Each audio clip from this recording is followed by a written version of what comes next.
కుటుంబం ఆత్మహత్య కేసులో భాగంగా కీలక విషయాలు వెలుగులోకి వస్తున్నాయి. కుటుంబంతో సహా రాజమండ్రి వద్ద గోదావరిలోకి దూకి ఆత్మహత్య చేసుకున్నటువంటి ఏఈ నూకరాజు కుటుంబం కేసులో పోలీసుల విచారణ ఈ సందర్భంగా వేగవంతం చేస్తున్నారు. పిఠాపురం పంచాయతీరాజ్ కార్యాలయంలో సీఐ జి శ్రీనివాస్ ఆధ్వర్యంలో ఈ దర్యాప్తు చేస్తున్నారు.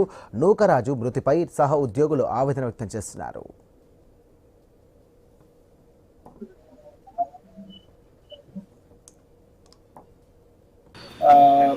మేము ఇలాంటి ఒక డెసిషన్ తీసుకోవడానికి ఆయనే కారణం అని చెప్పారు.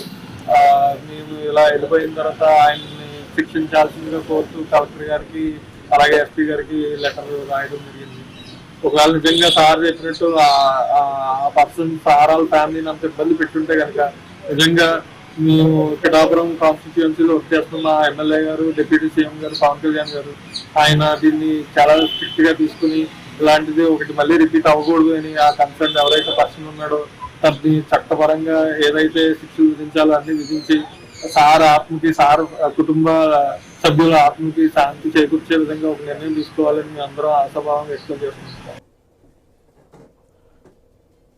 మరోవైపు కాకినాడ జిల్లా సర్పవరం పోలీసులకు నూకరాజు అల్లుడు జగదీష్ రెడ్డి తండ్రి భాస్కర్ రెడ్డి ఫిర్యాదు చేశారు. తన కోడలు సౌజన్యాన్ని సాత్విక్ వేధించాడంటూ ఆరోపించారు. ఆస్తిని తన ఆధీనంలోకి తీసుకున్నాడంటూ పేర్కొన్నారు. ఇక జగదీష్ రెడ్డిని చంపినట్టుగా వాళ్ళని కూడా చంపేస్తాడంటూ భయపడి నూకరాజుతో పాటుగా ఆయన భార్య, తన కోడలు ఇక ముగ్గురు కూడా ఆత్మహత్య చేసుకున్నట్టుగా ఫిర్యాదులు పేర్కొన్నారు. ఇక జూలై 2వ తేదీన తన కుమారుడు చనిపోయాడంటూ తెలియజేశారు.